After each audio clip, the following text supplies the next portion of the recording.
This video will show you how to make an early estimate on the materials you'll need for a pole barn. The link to the calculator that performs this calculation will be in the comments below. A pole barn is basically a simple frame building, and what we realized quickly was with a few inputs, you can calculate an awful lot of the materials needed. So for example, if this is your basic design of a pole barn here in this picture with a door, you put in the length and the width of the building, the inside height, the pitch of the roof, the dimensions of the door, the spacing that you're going to have for the trusses, the spacing for the purlins, and that's what goes across the roof, and for the girts, the spacing across the side, and then the distance for the posts. And it can then calculate an awful lot of the materials. And we also have the ability to provide details. So again, here is a list of what will come out. So let's go ahead and exercise the calculator quickly. So let's put in the length of the building. We're going to say it's 60 feet long.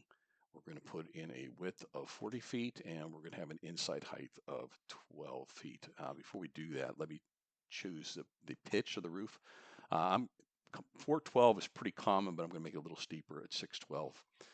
And then it has defaults for the door, so you can put in whatever you wish, but in this case, it's got a door width of 9 feet and a height of 8 feet and truss spaces. So again, it's got a lot of defaults here, which you can override. But before we put the last number in, I'm going to say the inside height will be 12 feet. And once all the numbers are filled in, it will give you an answer.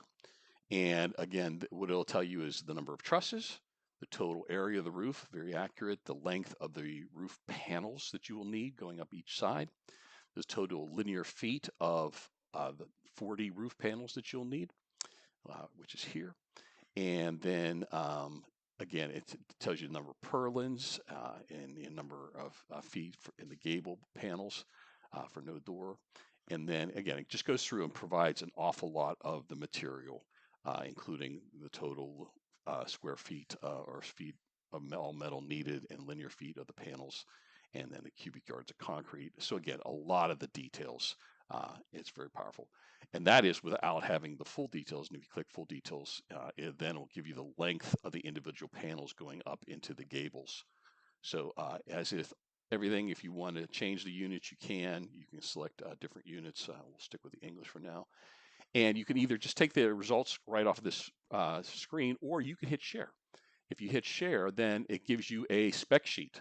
So basically, it gives you all the answers based upon your repeat your inputs, and then you can put in an email address and some notes and send that to yourself or to your project manager. And again, provide a good estimate. And this is just one of the calculators associated with pole barns that VCalc has. And again, please let us know if we ever get anything wrong or if there's some addition you want to make. Our job is to make useful tools for you. And by the way, if you scroll further down, there's a little bit more detail on construction steps, going from the bottom to the top, etc. And also other links to individual functions within that for building a pole barn and doing metal roofing and metal siding. Again, all right. Well, thank you for talking to us, and we appreciate you using VCalc.